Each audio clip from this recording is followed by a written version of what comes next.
Hello and welcome to your in-depth weekly horoscope for week commencing the 24th of October for the Sun or the Ascendant. This is a crackerjack week. There's so much going on. I'm really excited to share it with you. What I'm going to do is give you the overall strands which influence us all collectively, but please stay with me. I will then dive deep to give you each of the 12 zodiac signs in much greater detail, from Aries through to Pisces. So as we start this week, Saturn has ended its retrograde, but it remains in a very attritional right angle with Uranus. So I need to explore that for each of the signs. We also have the Sun and Venus have moved together into the sign of Scorpio. Now, the Sun in Scorpio is very much about transformations. It's where we're most invested or devoted. But Venus technically is not at its best in the sign of Scorpio. But of course it did have that magical connection with the Sun last Saturday, where they were exactly side by side. So the potential to continue a dialogue around a relationship matter is there, but I think what we get now is much more into the deeper analysis, the real politic of what some relationships are about, and perhaps the real politic about our longer term financial situation too. Now, of course, we have the partial solar eclipse on Tuesday, which on the face of it does give us some opportunities. But it works in tandem with the total lunar eclipse of the 8th of November, which is truly astonishingly tough. So I think we are about to see a massive reset globally when it comes to energy consumption, the price of things, the cost of fuel and foodstuffs have all been going up. But I don't think we've seen the end of how this restructuring is going to play out. However, on Friday, Jupiter, the planet of growth, retreats in its retrograde back into one of the two signs that it governs, the sign of Pisces, where its rulership is a much more spiritual dimension. It's going to continue the retrograde until November the 23rd, but it will stay in Pisces through to the 20th of December and return to Aries. So there may be something of a deep and contemplative strand that we really need to consider quite carefully through this change. Now on Sunday, Mars slams on the brakes, goes into a retrograde through to the 12th of January. But it's going to stay in the sign of Gemini through to the 25th of March. But for the whole of October, the whole of November, it is within 3 degrees in a square with Neptune. And that's creating quite a lot of distortion. So that's something else I need to explore for each of the 12 signs for you. So please stay with me. You can see an enormous amount of celestial action. If you are new to my channel, I'd be honoured if you would subscribe. Please click or tap on the bell notification symbol.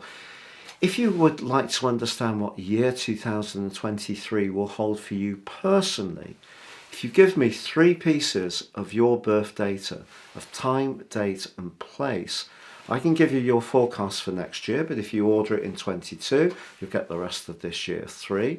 But in my special package, you can also get your life roadmap, your character analysis, which can help you to understand some of the repetitive patterns in your existence, but also how you can perhaps change some of the more challenging ones, but also work with the more encouraging energy in a much more productive way. And there's 30% off. Please see the link below. So Gemini, your week commencing the 24th of October forecast sees your ruling planet Mercury in a tense clash with Pluto. Mercury's in the part of your horoscope that's to do with the expression of your ideas, your creativity, your artistry, even your sense of humour. Pluto's in a very deep part of your situation, very much to do with transformations of both a psychological but also financial kind. Somebody may not get your sense of humour this week, or in a more serious way, perhaps you're feeling that you're not getting the recognition or rewards that your hard work and graft deserve. And of course, with Mars in your sign, in a square with Neptune, any desires you have to get ahead and to promote your own individuality need to be tempered with how your message is going to be seen, how it's going to be perceived, because Neptune can distort. Also, true to say that with Mars going into a retrograde at the end of this week, and depending how close your Sun or another inner planet is to the position of Mars, I feel that things could seem a little frustrating for you right through to the 12th of January, particularly if you're very close to the position of the retreating Mars.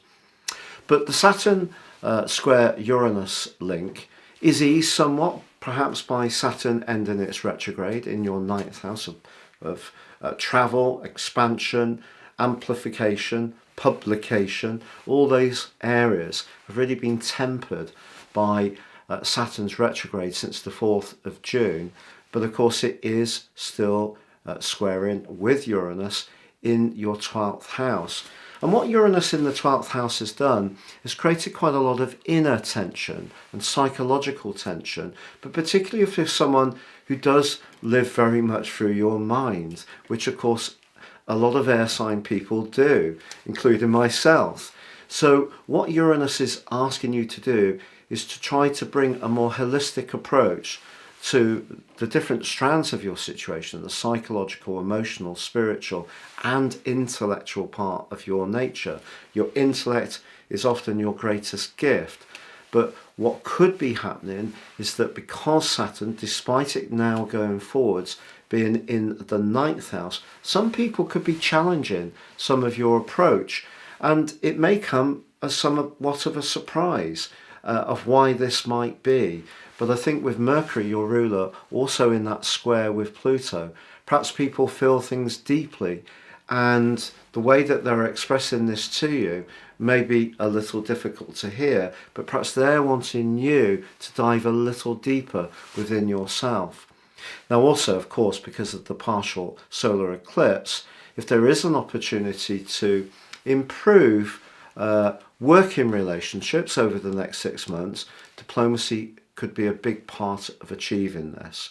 But equally, Venus can be very much linked to sugar, and the sixth house is very much linked to our physical health and well-being. So if you are someone who has got a little bit of a sweet tooth, I think this week's eclipse would be a great opportunity to try to temper your temptation when it comes to those calorific goodies.